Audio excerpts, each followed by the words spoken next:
semuanya, kali ini saya akan menjelaskan mengenai gases into liquid dengan cara dispersi. Nah, dispersi gas cair itu adalah proses menyebarkan gas ke dalam cairan dalam bentuk gelembung-gelembung kecil agar memaksimalkan kontak antar fase yang lebih efektif dan juga lebih luas. Agitated tank adalah tangki yang digunakan dalam industri yang dilengkapi dengan pengaduk atau impeller dan sistem pemasukan gas untuk memasukkan gas ke dalam cairan secara intensif hingga merata. Fungsi alatnya itu yang pertama adalah mendistribusikan gas ke dalam cairan secara merata. Yang kedua, meningkatkan luas kontak antara gas dan juga cairan. Yang ketiga, mempercepat perpindahan massa atau mass transfer. Yang keempat, menjaga sistem tetap homogen. Nah, pengaplikasian alat ini di industri yang pertama pada proses fermentasi, yaitu produksi antibiotik dan juga enzim. Yang kedua, pengolahan limbah, yaitu aerasi air. Yang ketiga, industri kimia, yaitu reaksi gas cair. Yang keempat, industri makanan dan juga minuman. Nah, pada bagian ini, kita akan membahas komponen utama dari agitated tank serta perannya dalam proses pencampuran. Agitated tank merupakan sistem pencampuran yang bekerja berdasarkan interaksi antar komponen mekanik dan dinamika fluida dalam tangki. Kita mulai dari tank atau vessel. Nah, tank ini berfungsi sebagai ruang berlangsungnya proses pencampuran sekaligus menentukan karakteristik aliran fluida.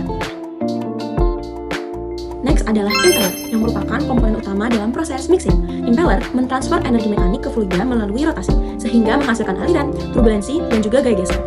Impeller terhubung dengan shaft atau poros, yang berfungsi mentransmisikan torsi dari motor ke impeller. Di atas terdapat motor, yang merupakan sumber energi utama dalam sistem. Motor mengubah energi listrik menjadi energi mekanik berupa putaran yang kemudian diteruskan ke impeller. Berikutnya adalah baffles, yang terpasang pada dinding tangki.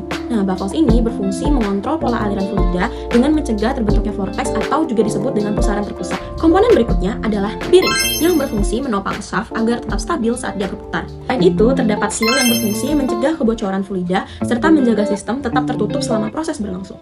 Secara keseluruhan, setiap komponen dalam agitated tank memiliki fungsi spesifik dan saling berinteraksi dalam menghasilkan proses pencampuran. Nah, kinerja sistem ini ditentukan oleh kombinasi antara desain komponen, kondisi operasi, serta karakteristik fluida yang diproses.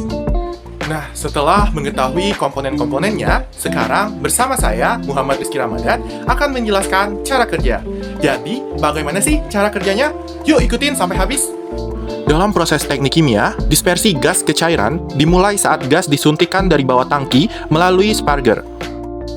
Saat gelembung naik, gaya geser tinggi dari putaran turbin memecah gelembung menjadi ukuran mikron, memperluas area kontak antar fase secara drastis. Aliran turbulen membawa gelembung ini bersirkulasi ke seluruh volume tangki, memperlama waktu retensi gas sebelum mencapai permukaan.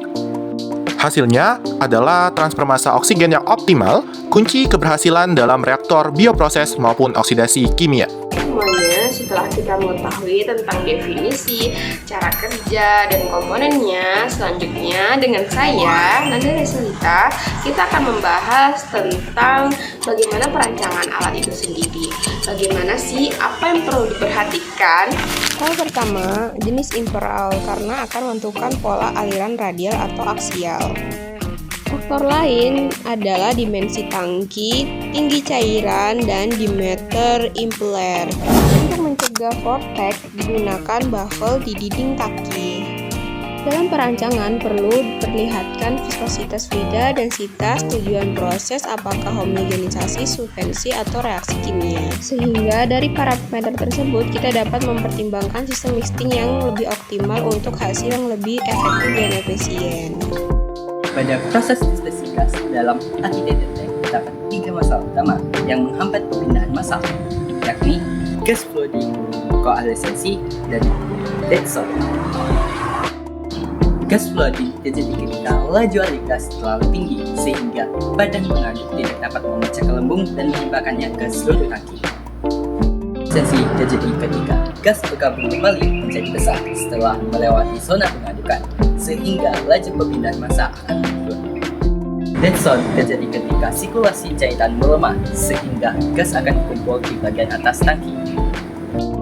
Nah, dari problem tersebut muncullah berbagai solusi untuk mengatasinya, seperti menggunakan impeller yang tepat untuk memastikan gas dapat secara efektif, optimalisasi sparger untuk memastikan gas masuk ke dalam zona pemecahan, lalu pemasangan baffle untuk menjaga gas tidak berkumpul di satu tempat.